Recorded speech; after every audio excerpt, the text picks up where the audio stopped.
Hey y'all, my name is Bryant Young. And Derek Chaney. Here with the Decent Dads Podcast, brand new episode. That's right. One that we have been excited for a while. We got a guest on that we didn't think we was going to get on, but he surprised us. I'm so glad to introduce you guys to Jerry Harmison.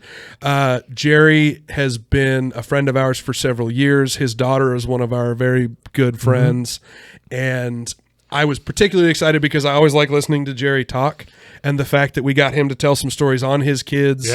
I got to hear Dad's side of some of the stories that I've been told by his kids. Judge was also our first grandfather. So got to talk a little bit about that. And then too, like you just mentioned there, he's a judge, and so he talked a little bit about how work and parenting are pretty similar. And they overlap.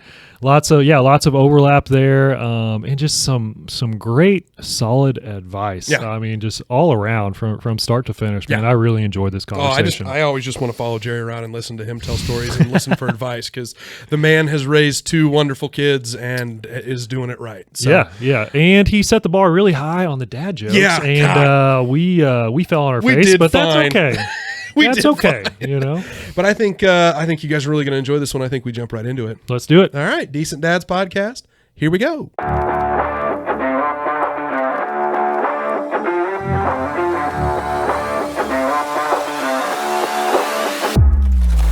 Welcome back to the Decent Dads Podcast. We're here to tell dad jokes, drink coffee, and build a community of dads navigating fatherhood together. I'm Bryant Young, fearless leader, co-host, girl dad, and your friendly local insurance agent based out of Springfield, Missouri. And now, before we get started on today's episode, please help me welcome the coolest co-host with the most, a fantastic father of three, and the home loan expert. Folks, put your hands together and welcome the incomparable Mr. Derek Chaney. How are you, Derek? Oh, doing fantastic. I wish you would have peeked out of I was trying not to look at Jerry. And looked at Jerry as you were saying that. Because he looked at you like, what did I just sign up for? I'm so glad Jerry's here. That was pretty good. I love it. But no, man, doing good. Just got back from a rager of a birthday party, which I saw you gentlemen at. Got a nice fall day here, fabulous guest, and some excellent hoppy coffee in here. Who can we thank for that? Hey, it's a good day for a good day, too. Or did we miss that out? Oh, no. I missed that. Yeah, we did. That's fine. I left it up to you. Yeah, here for you. These coffees are actually brought to you by our friends at Buff Studio, the official coffee sponsor of the Decent Dads Podcast. Buff Studio is a full-service architecture, engineering, and design firm with offices in Bentonville, Arkansas, and Springfield, Missouri. Learn more at buffstudio.co. Thank you, Buff Studio, for your support of the podcast and Decent Dads everywhere. Buff Studio, be a buffalo. That's right. Cheers. Well, no, like I said, we got a fabulous guest on today that...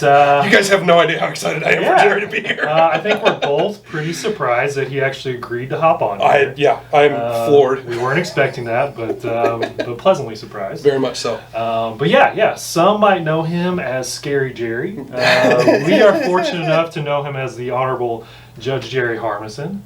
So Judge, some people might know you, some people might not. So if you will, tell us who you are, what you do, give us your dad resume, tell us how many kids you got, what are their ages, and which one's your favorite? Which one's my favorite? What if I don't have a favorite? Yeah. You can say that too. But just go ahead and say it right into this phone. Yeah, you got it. My name is Jerry Harmison. I am a circuit judge here in Greene County, and I have the honor of being the presiding judge. We have 19 judicial officers, so it's a pleasure and an honor to represent the group. Yeah. I have a wife, Jean, and two daughters, Jessica and Jenna, who are now both moms. Yeah. They each have two children, so if I'm not mistaken, I think I might be your first grandfather host. Yes, you are. Yes, you are. So glad to have you here. And little bit of context, Jessica, your eldest, is one of our closest friends. And so we have gotten the opportunity to know you through her and then doing all the Rotary things and everything else we do. So I know a lot of the stories you're going to tell, but from the daughter's side, I cannot wait to hear dad's side of all of these stories. That's so true. I didn't think about that. I've heard it from Jess. I want to hear it from Jerry. So she's going to be so mad. No, she's going to be pissed. I cannot wait. And this one's going to be interesting for us because we talked about this a little bit ahead of time. tantrum of the day is going to look a little different for you, because generally, our spiel is always whether your kid is 2 months old, 2 years old, or 22 years old, they're probably still throwing tantrums. But we're talking about a 37-year-old here, or a little bit less there with Jenna. So what kind of tantrums have you been dealing with lately? And I guess you could go grandkids, or you could go with the girls. Like, what's a tantrum you've been dealing with here lately? Well, probably the biggest tantrum was actually today Yeah. at the party when Jessica realized that I, in fact, accepted your invitation. Yes. And she was on the ground kicking and screaming, crying because there were certain stories she did not want me to share. So I assured her I would think about it, not sharing. Yeah, sure. Well, that's fine. That's probably reasonable. Oh, wish I could have seen that. I'm so glad that this is showed up happening. late. What about you, DC? What kind of tantrums you dealing with? Yeah, so we had a couple from yesterday. That's true. We saw those. Yeah. I think you saw one of them, but I was going to tell the other one.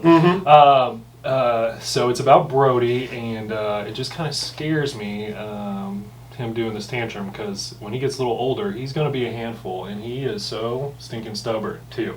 Yeah. So yesterday, our plan was, we wake up in the morning, and we're going to go to this corn maze that's about an hour and a half away, out in Exeter. They got a bunch of stuff out there, big slides, zip lines, like these big trampoline things, bunch of stuff it's just a tiny amusement park, basically is what it is. So our plan was, hey, leave the boys there, let them burn all the energy, and then we'll leave, and they'll nap all the way back, right? Perfect. So we're there for 2.5, 3 hours, and it's time to leave. And so we get in the car, and this just shows you the difference between our two boys here. So we tell them, because we had the bonfire last night too, and we tell them, we're like, hey, if you guys want to go to the bonfire tonight, you got to take a nap on the way back. Liam, our oldest, is like, okay, yeah, I'll nap right now, and acts like he's sleeping, and he's like trying to go to sleep. Awesome. Brody, on the other hand, he's like, no, I'm not napping. And so he just sits there and refuses to nap, and we're like, Brody, if you want to go, you got to take a nap. And he continues to say no. And so we're driving, and at this point, you just look back at him, and his eyes are halfway closed. You can tell he's just so tired. Fighting it. But he's glaring at us, too. He's just refusing to fall asleep. And then you see his head, drop, and then it bounces back up. He's like, nope, I'm not going to do it. I'm not going to do it. And it's a battle for about 20 minutes. Yeah. And then finally we look back there, and he's just broken neck napping with his head straight down, and he finally fell asleep. But it was a battle for a good 20 minutes there to get him to fall asleep. And then luckily he did. Well, we can't get Elsie to sleep for nap time in our house. It has to be a car nap these days. So funny. Which, we left the birthday party, came here, I got out of the driver's seat. Liv just got in the driver's seat and took off, and they're on nap time drive right now. So that's just the way things go in our house. Hope gas is cheap. Yeah, God bless. Yeah, no, it's not. So my tantrums are last night at the picnic, or the bonfire, whatever we're going to call it. Elsie does a pretty good job sharing with other kids. However, not all other kids like to share, or maybe Elsie doesn't know the rules associated with certain people or certain people's houses. Well, Else was playing in the playset last night, and one of the little kids came over and said, hey, we can't play with the broom. We don't want to hit anybody with it. Well, Elsie's like, well, I'm not planning on hitting anybody with it, but okay. And so the broom gets taken away and walked away, and Elsie loses her shit. Just absolutely loses her shit over, I wanted to play with the broom. I was like, sweetheart, it's fine. It's not that big a deal. And it was a 5-minute, just curled up in a ball in my lap, couldn't function, just screaming into my neck, just so sad. Yes. And it's like, sweetheart, it's a broom. Do you want to go eat a hot dog? Do you want to do any of the other 10,000 things that are here? 5 minutes later, happy as a clam, bouncing off the walls, chasing Liam and Brody around like her two favorite people. Yeah. Because we used Liam and Brody as a way to keep Elsie honest yesterday. We hold his kids over Elsie's head. Only hey, if you want to go see Liam and Brody, you gotta listen right now. Perfect. If you want to go see the boys, you want to go see your boys, you gotta listen to me. Bragging at a young age, huh? That's exactly right. I'm not above it. I'm really not above it. Oh man, that's funny. That's funny. The stuff that they get stuck on. Like you said, the broom. Sure. 100%. It kills me. And it's silly stuff. It's nothing ever serious. It's stupid little no, I wanted to wear the red shoes. Mhm. The red shoes don't matter. Just put your shoes on. Yep. It's really not important. Our boys are the same way, man. I get it. And that doesn't change when your children are 37. Oh. Yeah, that's probably fair, because I'm certainly stubborn. I know your kids are too. They're good, very good daughters, but they're both independent-minded. And Yes, that's fine. I get that. That's fine when they're adults. Yes, Not fine when they're trying to Yeah. not take a nap. Yeah, when they're 4, 3, and 2. Yeah. It's a little different can of worms. Jerry, well, the next thing we always ask everybody is, what's some good dad advice that either you share or you've shared with other dads, or maybe another dad has shared with you, or maybe a good dad hack Dad hack alert! that you utilize as well? I actually was sitting by a fellow recently at a banquet, and I'm sorry, I don't remember his first name. He's Grant Wistrom's brother. Oh, okay. He was an educator, and he's raising daughters, and I raised 2 daughters, my wife and I did. And one thing I do share, in fact, I think I mentioned it to Bryant one time, when your daughters get to the age where they're dating, I always told the girls, pay attention to how this young man treats waiters and waitresses. Oh. Because if they say please, if they thank you, if they perhaps use their first name, rather than just say, hey, you, I need more ketchup, I think that's extremely important, because the way they treat those individuals, in my opinion, is the way they will treat you if you later become a spouse. Yep. And so that's the one thing I shared with Mr. Wistrom, and I've shared with others. Yeah. That's really good. And I took that as a step further, because Jerry did tell me that. And it was, see also how they treat their parents. Yes. Because talk about how you're going to treat your family, should they become family. Right. If they're treating mom and dad like shit, they're probably Right. going to treat you like shit. Right. Exactly. And so, that's really good. I like that a lot. Yeah. And so, as time goes on now, the girls tease me. I think they thought it was good advice. They both did well in selecting husbands. Yeah. But now when we're at a restaurant, if the waiter or waitress does not tell me their first name, I ask. Yeah. And I'll keep it in my memory for about 3 days. Good for you. Don't always need it the next day, but if by chance I end up at that same place next time, I'll say, "Now you're Brad, right?" And Good for you, Judge. but I love that. I don't like to say, "Hey, you, I need more napkins." Sure. Yeah. I get that. That's solid. I like that a lot. Yeah. What about you? Because mine's bad, so I'm going to go last. Okay. I don't know how good mine is either, but really the thing that we're working on lately with the boys, anyways, is just really encouraging them to kind of test their boundaries or test their limits, and encourage them to do things that they don't necessarily think they can do or Good for you. whatnot. So a great example of this is when we were at the corn maze yesterday. They have these zip lines. It's probably like 100 feet from start to end. Oh, wow. And Brody, he's our one that's go first, think second, right? So Yeah. he just hopped Daredevil on there one. and went. Liam's kind of the opposite. He's a little concerned about it and whatnot. He's like, I don't think I can do this, Dad, And I'm like, no, man. I was like, you can. You just got to hop on and do it. I was like, it's perfectly fine. And he didn't want to do it. And then finally I told him, I was like, okay. I was like, well, I'll stand beside you and hold on to it while you do it. And he's like, okay. He's like, yeah. He's like, I'm cool with that, right? And so he hops on it and he's going, and I'm holding on for like the first 5 feet maybe, and then I just kind of let him go. Because he was only like 3 feet off the ground. There was a bunch of mulch underneath it. So I knew he might get some bumps and bruises if he falls off, but it's not going to be a big deal, right?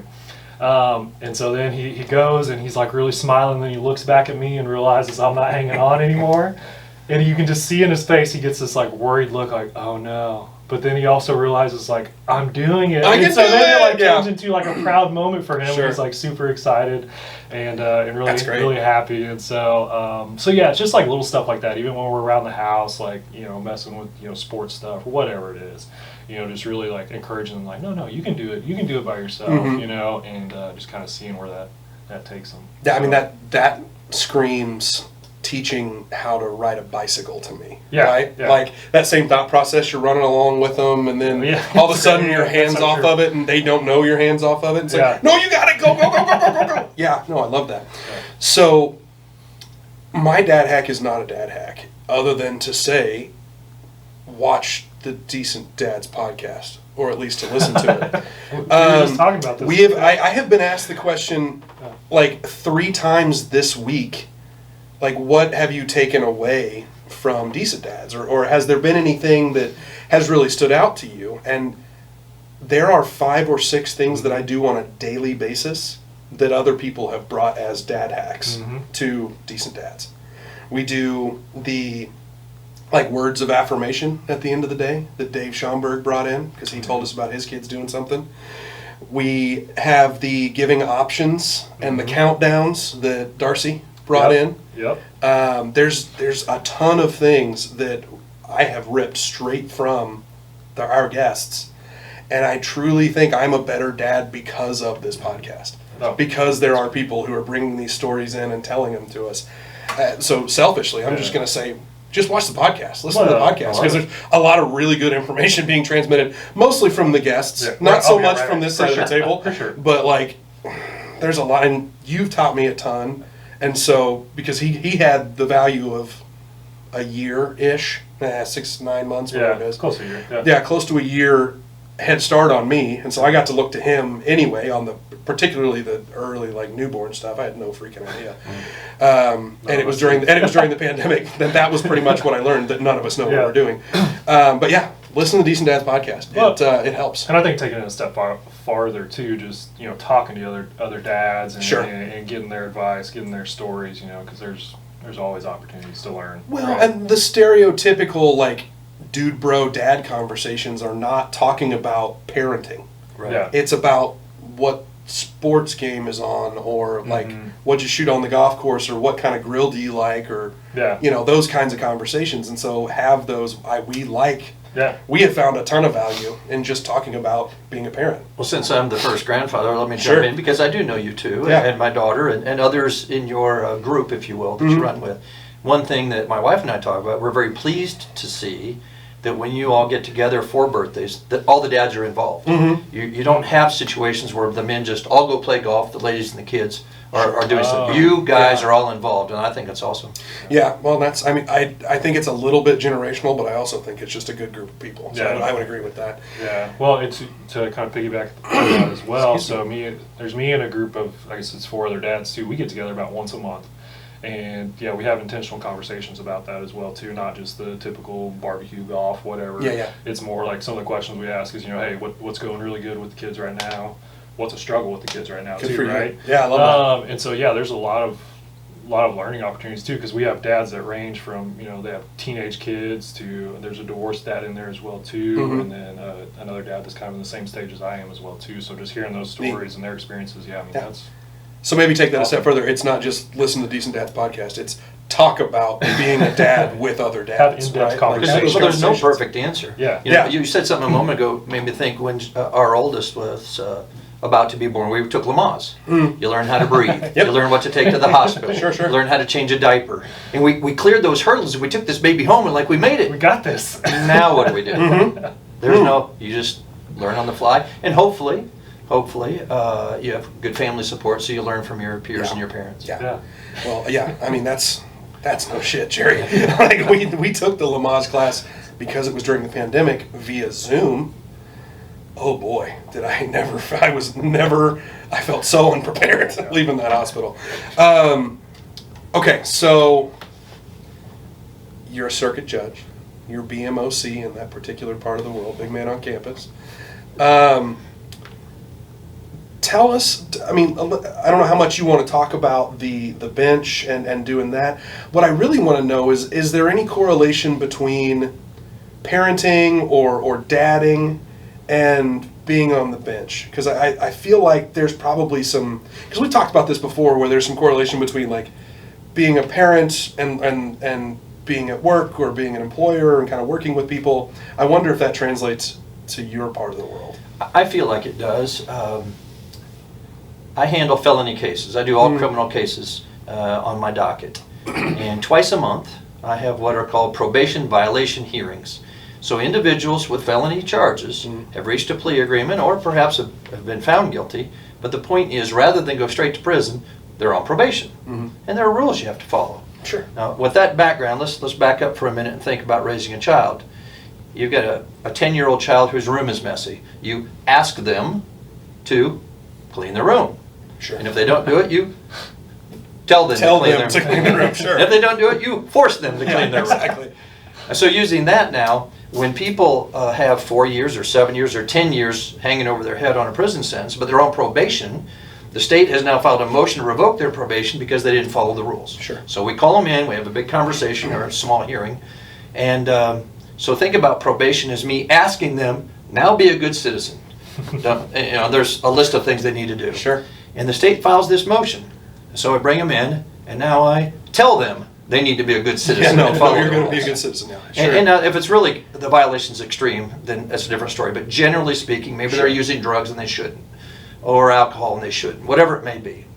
But if they keep doing that, that third time, I got to send them to prison. Sure. Right. They haven't learned. So that three-step process of raising children, I do at times. Every other Thursday, I tell everyone I'm a glorified parent today, because today's the day they either get the stern speech, or today's the day they're going to go to the Department of Corrections. Sure. Wow. Well, and you've been, that's super interesting to me, because that's such a direct one-to-one where it's discipline, right? It's You're disciplining or helping with discipline for another person, whether it's a parent or a person sitting in front of you in the court. That's super interesting. Yeah. Did you ever threaten Jess or Jenna with sending them to jail if they? Oh God! Well, it's one of those stories you can't talk about. How we old were understand. you? I was not a judge when they were young. I was going to say, okay, you didn't take the okay. bench until I've they were only in been their on the 20s, bench right? 7 years. Yeah. So they were 30 years old. Yeah. Okay. Now, You do with the grandkids then. Exactly. actually, one of them has been to my courtroom, and between two courtrooms are 4 holding cells. Sure. So we introduced Ryder to the holding cell one day. Oh, that's awesome. And he got to see the etchings on the wall from the handcuffs where people write love notes to the judge. And he got to smell the smell that smells Grandpa, like what's this 4-letter word? Yeah, exactly. smells like a barn. Yeah. Oh boy. So what did Ryder think about that? Was he just like he thought it was spooked by pretty it? cool. Okay. I mean, I was there with him, so he Sure. thought it was pretty cool. Well, when I went through the Greene County Jail before it moved out by the airport, the one that was downtown by the courthouse, that's no joke. You want to talk about, the TV show Scared Straight, like going into that kind of setting, because we both did it for Leadership Springfield. Yeah. Like, that's the kind of thing that'll make you go, oh yeah, that's why I don't break the laws. Not because it's, a And bad speaking idea. of the holding cell, since you probably hopefully have a number of men watching this, my bailiff shared with me one day, because of course when there's ladies, they put all the ladies in one holding cell and the men in the other 3. And apparently one day, it smells like a barn, it smells like sweat, it smells like a variety of things. And apparently he opened the door and he saw these women chuckling. They go, it smells like men in here. And so, So guys, What are you trying to say? use your deodorant. Yeah. Right. Well, that's why I have a daughter. That's one thing. Like Liam keeps asking me. He's like, can we go? Because I don't know. He really likes like police and stuff and whatnot. And he's like, can we go see the jail sometime? And I'm like, no, let's not do that. But what about a police station? Can we go? Yeah, check we can that out? make that And he's like, happen.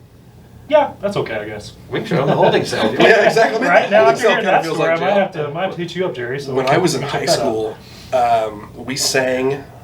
I was in a couple of choirs in high school, and we sang at the FedMed Oh, really? inside one of the blocks. So like it's 2 stories in a U shape, Yeah. and we're standing in the center, probably 40, 16, 17, 18-year-olds, 14, 15, 16-year-olds, whatever, singing to a bunch of the non-violent inmates, but inmates nonetheless. It's no joke in there, Jerry. Now, for those outside of Springfield, when he You're said right. FedMed, Yep. in the federal prison system, there are 3 medical facilities in the country. Yep. And One of here. them is in Springfield, Missouri, so it's the Federal Medical Center. Yeah, we've had some big names come through the federal. Yeah, right. Yeah. Yeah. Do you feel like Johnny Cash? Didn't he do that? Didn't he do a concert in a prison? Yeah, that's Folsom. That's different, but yeah. Awesome. Yeah. But yes, yeah, he did. Tons. I mean, you got to go for it. We got to ask the Scary Jerry thing. Oh, we got to yeah. talk about it. Yeah, we do. Well, I mean, I kind of brought it up earlier in the intro. And actually, I didn't hear this name till just recently, probably a couple months ago, a nickname for you, Scary Jerry. And I understand there's a pretty good story behind it. So can you share that with us? And the name Scary Jerry surfaced, our older daughter, Jessica, when she was in high school. I was on the school board from 2000 to 2006. Yeah. And I learned from her that her friends, her circle of friends, the guys referred to me as Scary Jerry because, number one, when they came by the house, I was not their friend. Sure. So that's important. And the other thing, too, they thought since I was, at the time, the president of the school board, that I could mess with their GPAs. And she ran around with guys that were interested in keeping a good GPA and Certainly. going to college. Yeah. So she told us one day that, that my nickname was Scary Jerry. Now, the beauty of that, if I could leapfrog into a secondary story, Sure. my wife and I participated in a fundraiser. It was called the Not So Newlywed Game, which was a takeoff I've from the done old that. Newlywed Game. And we were tied with 2 other groups for first place, and there was toward the end.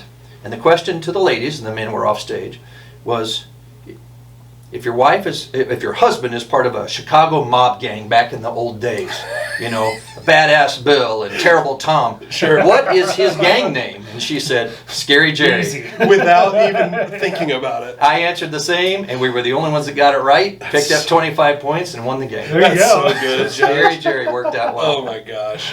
Well, That's I mean, so funny. I have so many friends particularly my father's friends that all had daughters.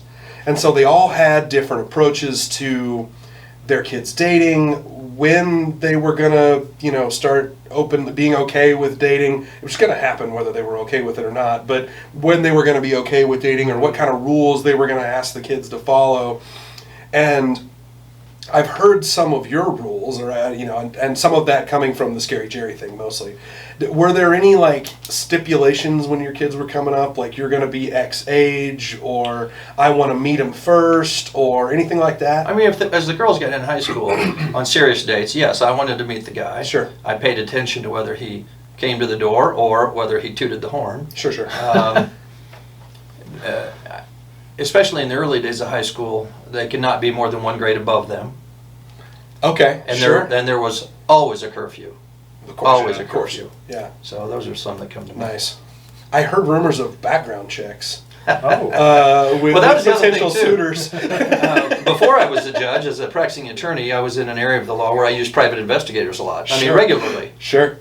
And I led the young men to think that I checked their background. I knew that. that's Yeah. Now, yeah. I never did it. Of course not. That's No, good. no. If there was one that was suspect, I could easily do it. Sure. But she ran around with both girls ran around with Yeah, good people. So. yeah. But I let him think it. Of course. And on the GPAs, I let them think I could mess with their GPAs. Oh, yeah. I didn't tell them that otherwise. so much, man. Yeah, my neighbor, he made the comment there, and I had never really thought of it, but you're kind of alluding to it there, Jerry, where he was talking about he has 2 sons as well too, and that's what he said. He's like, yeah, when they was little, I had to get my bluff in on them early, so that they were scared of me, right? Yeah, exactly. Or whatnot. And so that ever since he said that, I've been thinking about that with my boys too. I'm like, yeah, how can I? What lies can I start Yeah, now? what can I just kind of ease in there, so Yeah. they're like, oh yeah, dad's really Well, serious. that's why the He nickname needs Scary this. Jerry with her peers, that's a badge of honor. Super effective. Sure. I earned it. Sure. I'm proud of it. Well, it's kind of like the one that I always think of is Mom and Dad always told me that if the light was on in the back seat,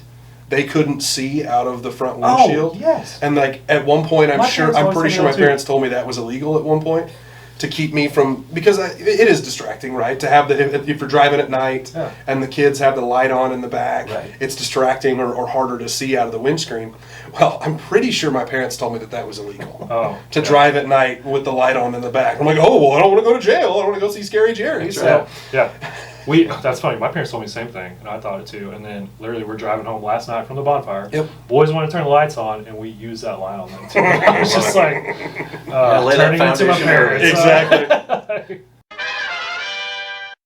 Judge, we talked about, and just because I know you and I know you bringing up your kids, you were very involved in their upbringing, whether it was sports or, interviewing boyfriends or whatever it is. Can you tell me a little bit about being an involved parent and the importance of that? Because I feel like you could kind of speak to that. Sure. And I think it's important for 2 separate reasons. I was involved. I started coaching youth soccer when Jessica was in kindergarten. I grew up in Iowa. I had never seen a game of soccer. Yeah, you were a wrestler. I was a wrestler. That's right. No, a wrestler. A wrestler, you wrestle on a mat, you wrestle with your girlfriend. So I was a wrestler. And but anyway, so I started coaching soccer and had a friend that helped, and other things too, whether it be get involved with Big Brothers Big Sisters, Sure. or when I ran for the school board. That's a campaign. Yeah. And so I had to put up yard signs, and my younger daughter Jenna, she helped me a lot with that.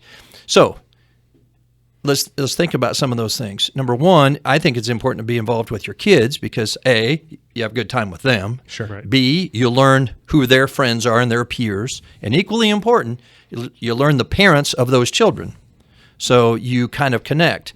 Now, I don't know, everyone has to make their own decision for themselves these days on whether your kid can do an all-nighter. But there were certain families that we developed relationships with that I never had a concern about them being at that home. Sure. So Yeah, that was good. Now, the other reason I think it's important to get involved in your bigger community to make it a better place to work and live because, selfishly, I wanted the girls to think the Springfield, Missouri area was a good place to raise their family and stay. So if I could spend time with them, that was a good family thing. If I could help our community, then that was a good community that they might want to raise their children in. Certainly. So I saw it as a two-pronged approach. Well, yeah, I mean, we work in talent retention and attraction right now with some of the things that we do outside of our jobs. Jess and I both were chairs of the network, which is the Chamber's Young Professional Organization, whose entire job is to introduce people either in college or young professionals to greater Springfield. Right. It's not just the Bar Street and campus, which is what most kids at Missouri State and Drury think it is. You know, it's South Street, what's going on at Finnegan's, or at least it was when we were in school, and what's going on campus. There's way more to the community. So that's I love that. I recognize that many young people want to spread their wings, and that's wonderful, and go to a community where they didn't grow up. But if we make our community a good, strong, solid community, once they do spread their wings and see those other places, if things don't always go so well, they know they can come back home to a solid community. Well, it's a great place to raise a family, right? Like that's just Springfield. So those boomerang kids exist. I mean, I am one of those. I went to college in Fayetteville. I stayed there for a couple of years. And then as soon as the opportunity arose to come back, I was like, well, yeah, that's where I want to be. Well, wasn't that part of your probation? Yeah, exactly. I had to leave Arkansas. You're right. It was a whole thing. The judge was way more lenient. But my brother's the same way. Yeah. He went to college on the East Coast and slowly worked his way back west after med school and everything else, and he's back in Springfield too. Same thought process. Yeah. So, well, that's the thing too. Like at our household, we're trying to build that culture. You know, we want our house to be the house that everybody hangs out at, right? Where the sleepovers are, so that we can have that control, like what you're talking about there. Yep.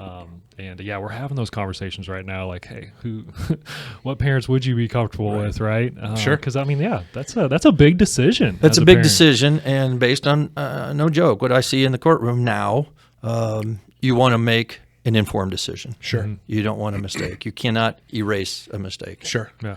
So. This was not on your questionnaire. This was just coming at this from a selfish perspective. Tell me about, I don't know that school board necessarily counts as politics, but tell me about community leadership as a parent.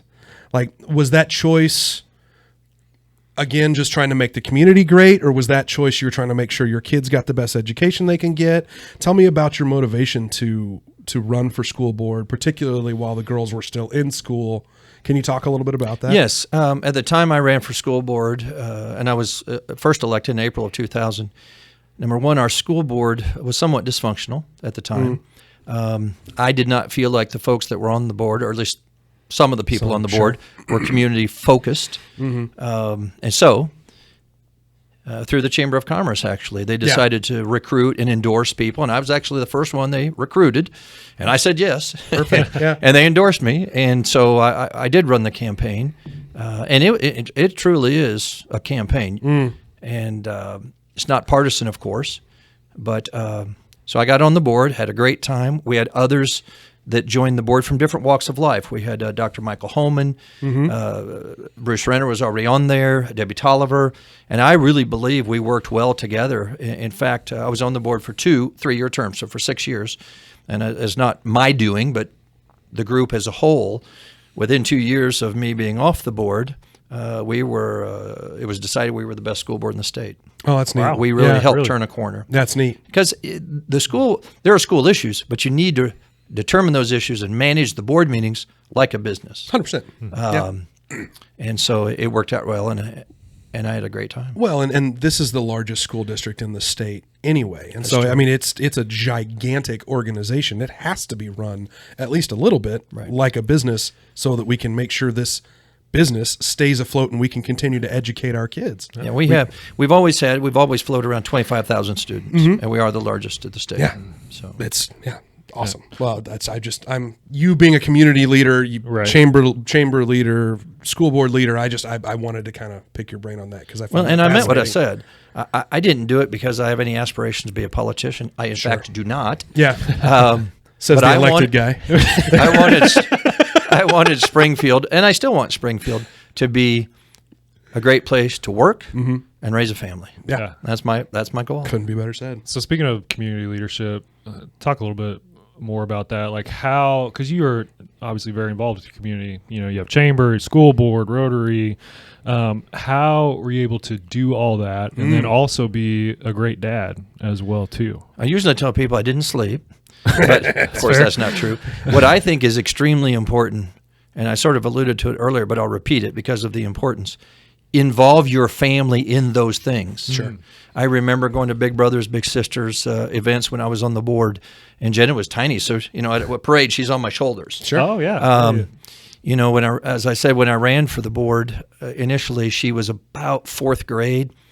Well, I'm in a pickup truck with yard signs and T-posts. Now, I drove the T-post, but I needed someone to do the zip ties while I'm holding the sign up. Certainly. 4th grader is perfect for that. Small hands. And after a spring storm, I had 75 big signs around town, and we drove the town to check them out after a storm. So she was with me, and so that worked out pretty well. That's cool. And similarly with Jessica, you just involve them in the process and make it part of your family's life and not just your life. Yeah.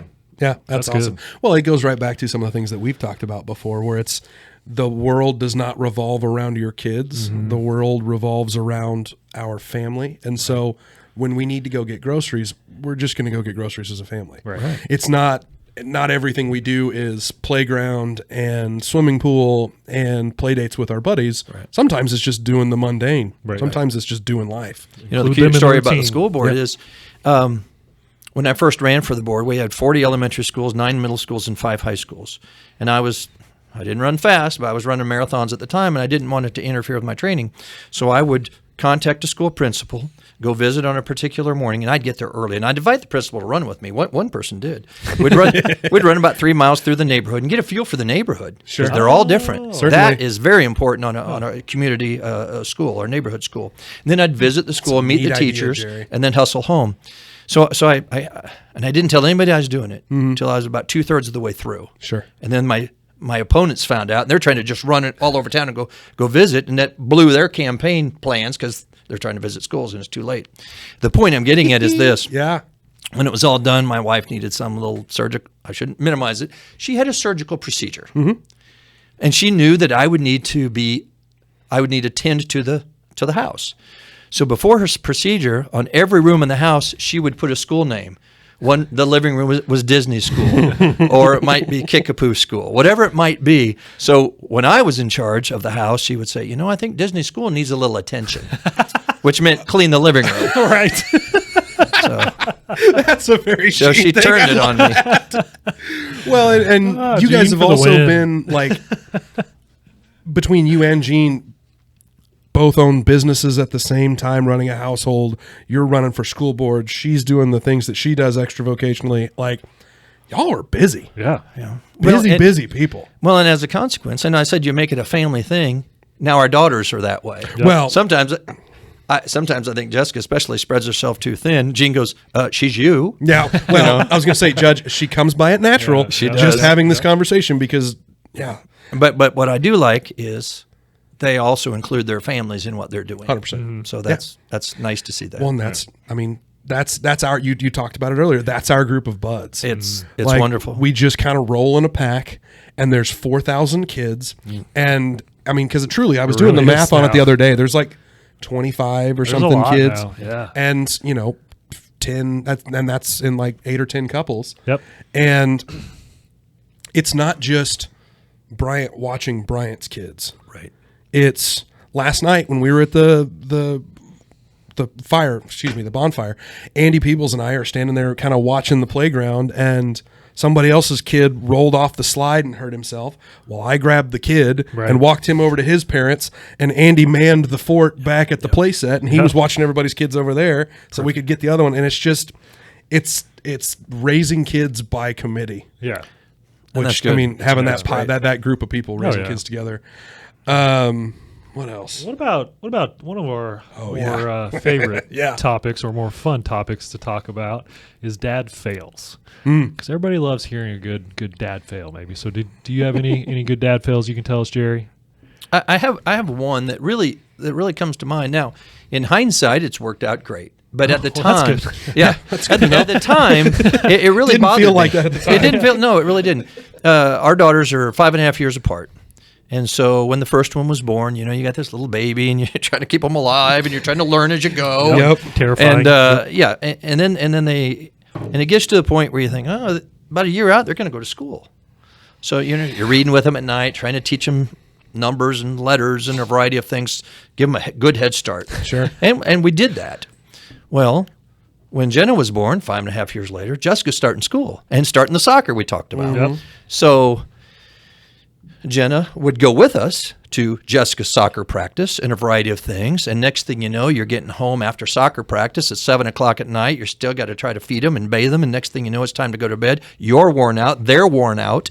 So if I had to have a regret, I'm going to say we never read to Jenna. We didn't read to Jenna regularly like we did with as Jessica. much. Sure, just didn't read as much. Now, as it turned out, before she had her own family, she was a school teacher. And so she learned to read. Yeah, she did all right. She did just fine. And she's doing great. But internally, I wish that little one-on-one time right before they go to sleep, I wish I'd have done a better job with Jenna. Yeah. And it's so hard to embrace that one-on-one time too, because I know same thing. What you're just talking about there, you're tired, you're worn out. It's the end of the day. Like you just want to put them down so that you can go chill, have some me time, and go to bed yourself. Spend some time with your spouse. Right. Spend some time with your spouse too. On top of that, and so that's that one-on-one time. I don't know. I feel like our boys too, like their attitudes change completely too right before bedtime. It's like they're very like sweet and really talkative too because they want to like avoid bedtime if they can, right? So like they're going to talk to you about whatever they can talk about. Right? That's actually fair. Yeah, that makes sense. And so it's that's one thing too. I've really tried to embrace lately with the boys because that's Brody's thing now is again trying to avoid falling asleep. Dad, will you lay in bed with me? And so I'll lay down in there in bed with him for a little while, and we'll just talk about the most random things, off-the-wall things, right? Well, then I'm laying down there, and they share a room and have a bunk bed, so Liam's right above them. Well, then Liam starts talking to me, too. And so it's a funny little conversation. So, that's a good dad hack right there in itself is embrace that one-on-one time at night. So, well, and I think it's different when you have more than one kid because at least at this point in my life, I've only got the one. Right. And so she gets probably too much attention from mom and dad, frankly. Like she's got two people looking at her 24 hours a day. That's fair. And so it is kind of interesting to take a step back and recognize it's okay. You don't have to do every single thing. Like Liv went to Macon last weekend, and I've been through Macon. Yeah, you have. I get a text message every time you go. I'm making my way through town. Thanks, Jerry. I left at 3:45 in the morning, and I don't know 6. I texted him, "We're making good time." Making good time. I got like 4 texts that day from Jerry. It was awesome. It was a round trip. I love it. But yeah, so Liv goes to Macon, and it was just me and Elsie time. Perfect. And again, wouldn't trade it for the world. Yeah. But it also gave us a chance to do just Liv and Dad time. Because That's important. so often it's mom and dad and Liv, and we're all watching her trying to make sure she doesn't fall off of something. Right. Because we're terrified first-time parents. Yeah. Even 3 years in. So, absolutely. Jerry, do you have any funny stories? Funny stories. I know because I know you are a self-proclaimed not funny person. I don't think I'm which a funny is person. the biggest crock I've ever heard. My wife thinks she's funny, but it's cute once in a while, but she's not.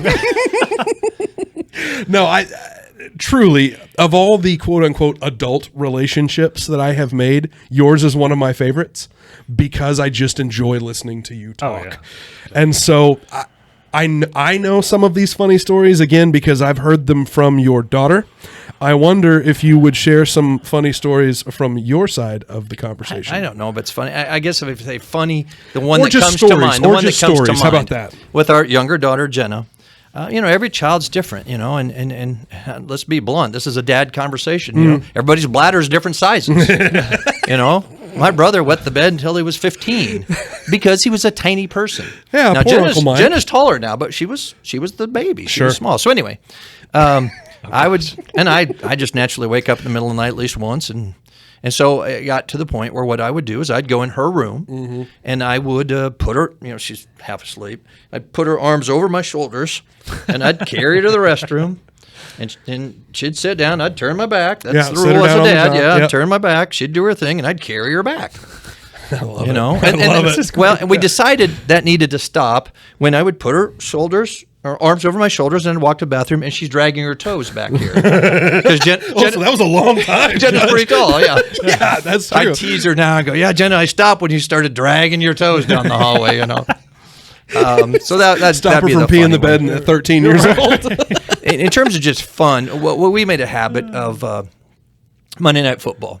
Now, of course, nice. Monday Night Football comes on a little later, so the rule was they had to go to bed after the intro song. I think was it Hank Jr. at the time? Sure. Yeah. Oh, Well, yeah. I wrestled in college, and so I was still younger and could move then, as unlike now. And so when that song came on, and both girls were there, we'd turn the volume up, and they would be dancing, but one at a time. I'd hip toss them onto the sofa. I love it. And then they'd climb off, and then the next one I'm throwing the other way, or what it might be, or get one over my shoulders and spin around like all-star wrestling and drop them on the sofa. And I was worn out when they were done. Yeah. But we had a good time, and since we did it regularly, they remember it. And That's fun. Things they can remember and that's what really. I'm reading a book right now called Die with Zero. But the essence of the book is create memories. Because when you're on your deathbed, it doesn't matter how many hours you worked. It doesn't matter what your title was. It's your memories. And who do you make the best memories with? Your family. 100%. Oh, yeah. So make memories. Absolutely. They don't Yeah. have to cost anything. Sometimes they do. Yeah. Make memories, and if you ask the girls about Monday Night Football, they'll still have that feeling of being hip tossed onto a sofa. That's pretty good. Yeah. Oh, I just thought of something.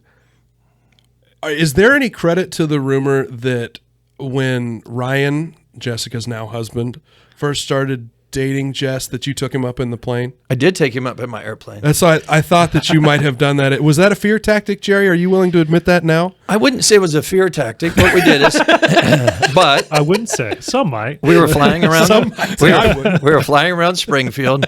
I keep it at a private airstrip outside of town, but we were going to land at the big boy airport here in town and do it. You touch Big and go, boy airport. where you land and you keep rolling and then you take off. Sure, and as sure. we're on our way, we're going over this apartment complex.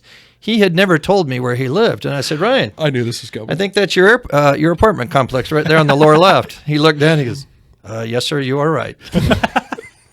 So I wanted him to know that I knew where he lived. Oh, and as dry as Ryan is too. Oh, like yeah. I can absolutely see. Yes, Yes, sir. sir. I did. Yes. Uh-huh. Yep, Yep. that's Yep. right. That's the one. What about? I heard another story about you on road trips. You guys have done your homework. We might know your daughters pretty well. You were the only one that was allowed to pack the luggage in the car. True. I don't know so, this story. So is Go there on. is there a strategy that you utilize to get all the This is luggage some in bad there? conversation here, baby. Well, number one, I might be a little anal retentive, and number two, yes, there is a way to pack a car, and There is a correct way, and it's my way. a way not to pack the car. And my wife and my two daughters know the way not to pack a car Okay. because they get done and we still have stuff on the driveway. Whereas when I do it, there's a place for everything and everything in its place. Well, just a big game of Tetris. It works. It works. That's so funny. And frankly, they were kind of glad that they didn't have to do it. Of course. Well, yeah. So- Absolutely. That's part of the deal of having a type A. Yes. In the relationship, the other one just kind of goes, "Oh, look, they're going to do it." So a few lightning round questions because I always love asking these. So it's Saturday. The girls are in grade school or something, right? Let's backpedal a couple of years. It's a Saturday. You and Gene have been to a fundraiser on a Friday night. Maybe you'd had a beverage or two that night. So it's Saturday morning. The girls are obviously going to wake up early because you have kids that wake up early. What was the go-to Saturday morning distraction for the girls to like let you try to, maybe get a little water in you, maybe get a little ice pack on the back of the neck, whatever it takes. Or get to more make you go- sleep. Or get more sleep. What was the go-to distraction on a Saturday morning? The distraction. Well, what comes to my mind is, as I said, they're 5.5, almost 6 years apart.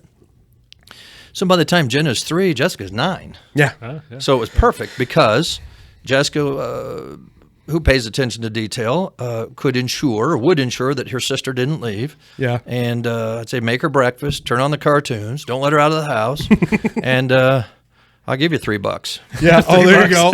So there was a monetary you buy 'em exchange. off, yeah. You buy 'em off. Yeah, once they're old enough to understand the value of money.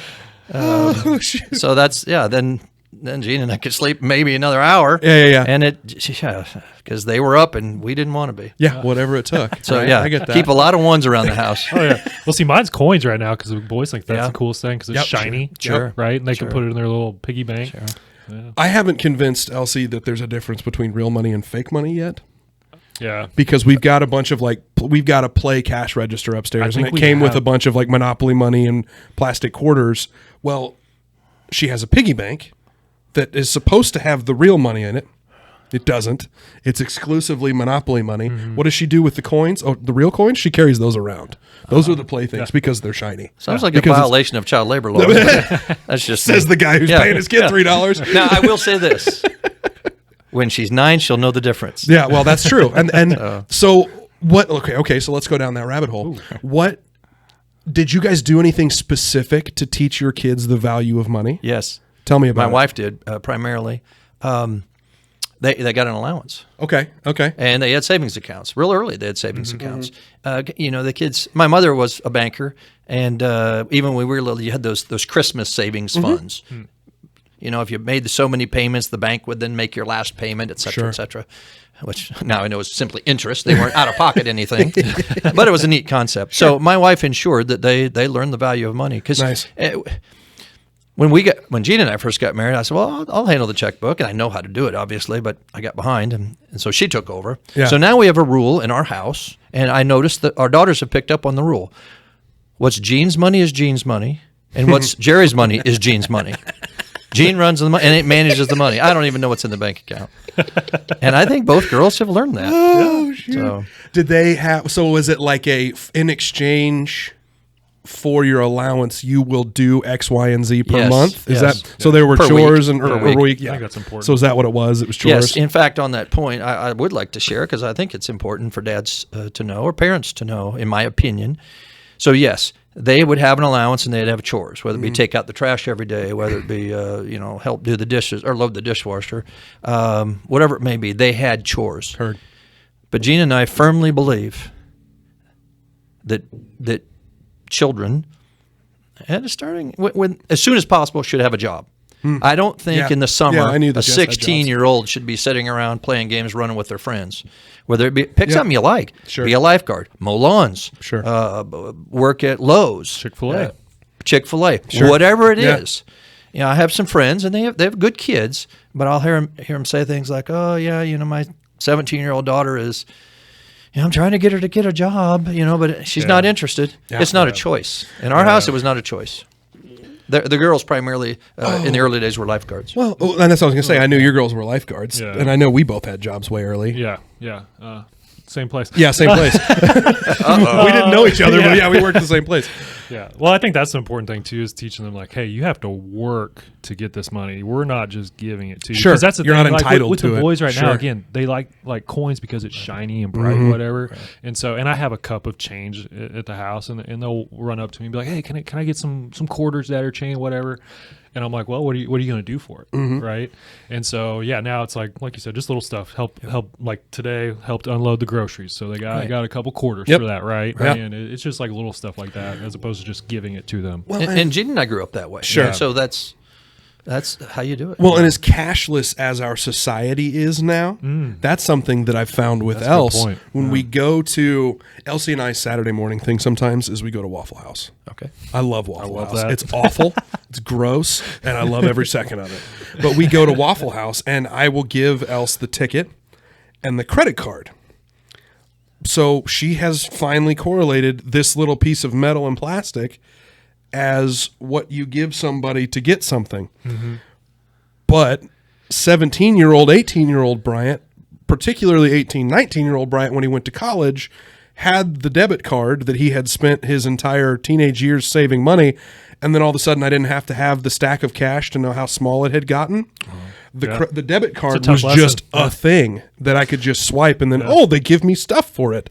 Well, I got to figure out how to teach Elsie how that works before we get to college, because I blew Jerry, when I tell you it's every penny, I blew every penny I had saved from my first job starting at 14 until I went to college at 18, 19, whatever, however old I was. You saved it all. I'd spent every frickin' penny the first semester. Oh my. Because I just did not understand. No, it wasn't. It was not. I was 19. But I mean, truly, I just did not, again, because the concept of, and I knew how to balance a checkbook, but it felt like a waste of time because it was the early days of online banking. I could just go see what was on there, except I didn't go see what was on there. And like that, just the concept did not exist. And Dad and I joke about that all the time because there was one phone call where I had to call him and go, okay, I got a problem. I'm supposed to go to formal with the fraternity here because it's the end of the year. I'm supposed to go to formal. Got no money. And I don't have any money. He goes, well, I guess you're not going on formal then, aren't you? So the excuse was, no, Dad's having knee surgery. I need to go home and take care of my family. It's because I didn't have any freaking money. That's where I learned how to tell a good lie. Exactly. I didn't have any freaking money. Judge, is there anything else that we should talk about that you don't think we have yet? What else is missing? I know you've got all kinds of stuff. Well, since I am the first grandfather. Yes. Okay. How did we not talk about this? Crap. Well, I'm glad you brought this not up. to focus on the grandkids, because the rule on grandkids is spoil them and send them home, and that is so true. 100%. Yeah. And the other thing about grandchildren is, I'll ask you a question. Yeah. You've asked me a question. I'll ask you. Please. Do you know why grandparents and grandchildren get along so well? Ooh.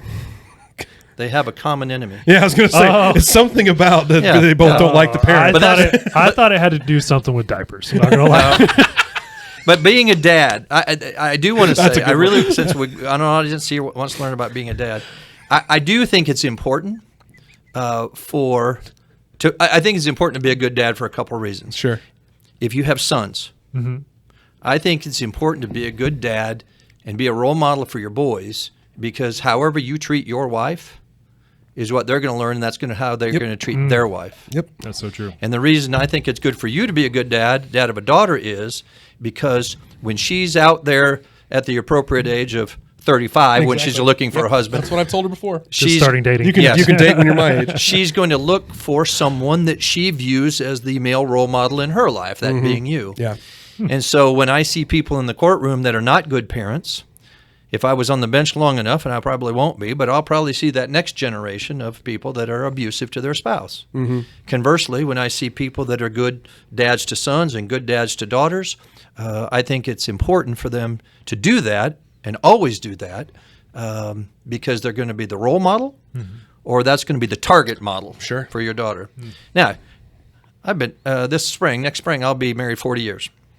I know you'll have disagreements with your spouse. Sure. Do it in private. 100%. Don't run the other person down. Yeah. Yeah. We actually had a guy on who was relatively recently divorced.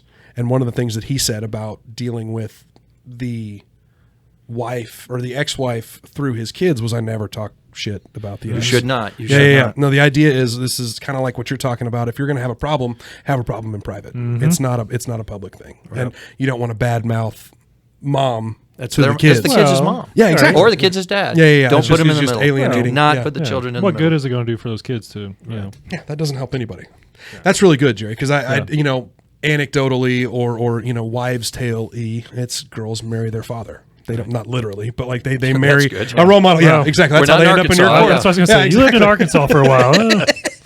But they end up with somebody similar, and frankly, I think there's a little bit to be said about little boys finding a wife who is a lot like their mother too. Oh, yeah. So I certainly think that there's some wisdom there. It might.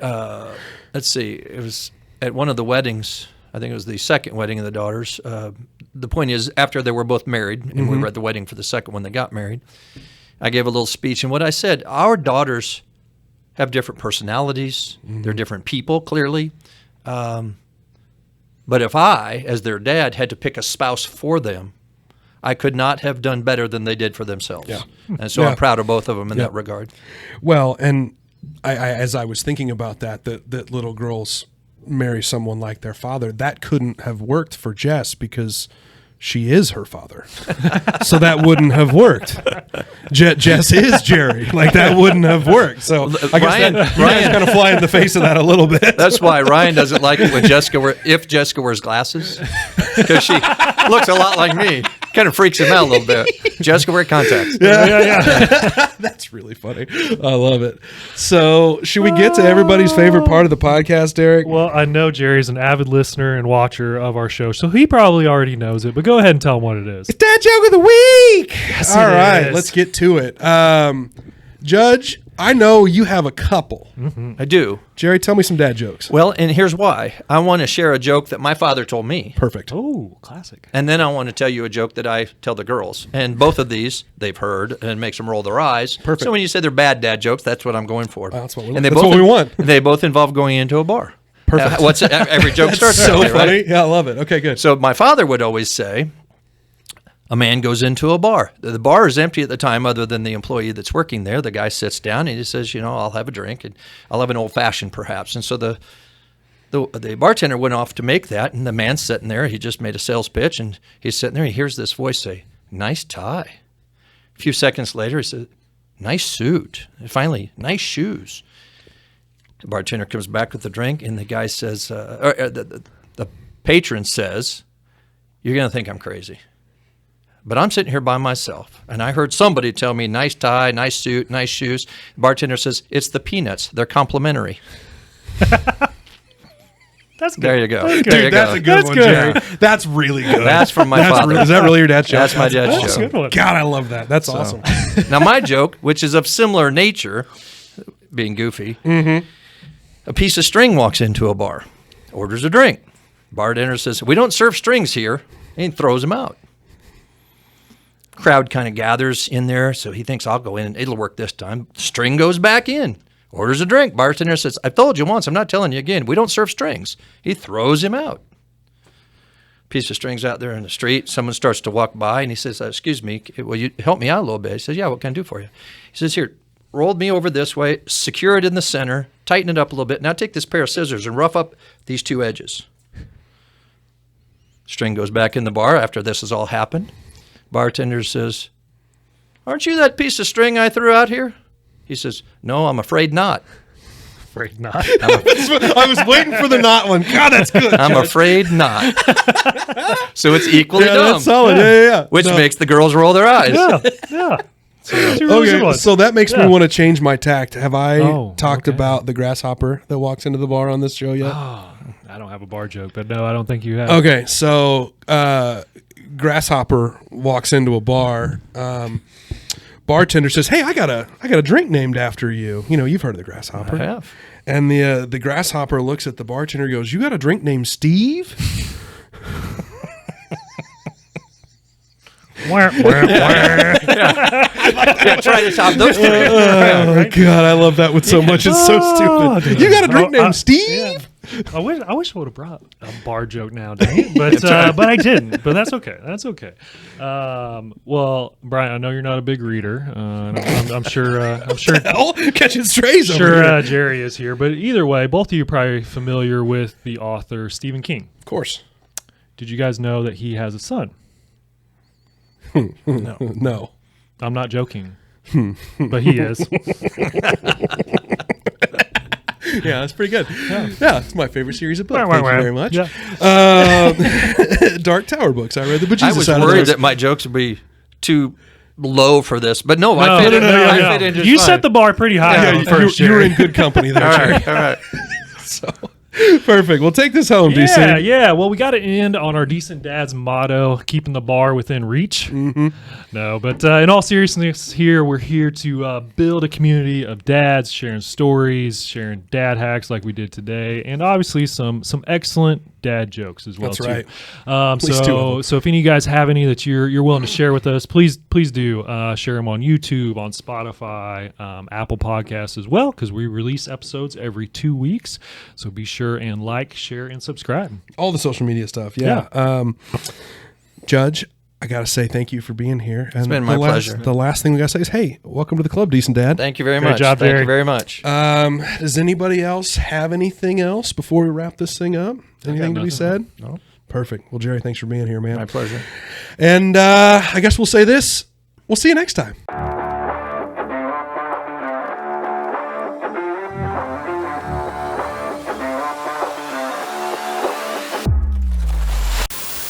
We go to their team meetings on Tuesdays, and they allow the vendors the opportunity to stand up and, give a little pitch, basically. Well, I can't take anything seriously, and so I tell them who I am, what I do, and then I tell a dad joke and sit down. That's awesome. And so that's He gets a good Gets their response, attention. though. and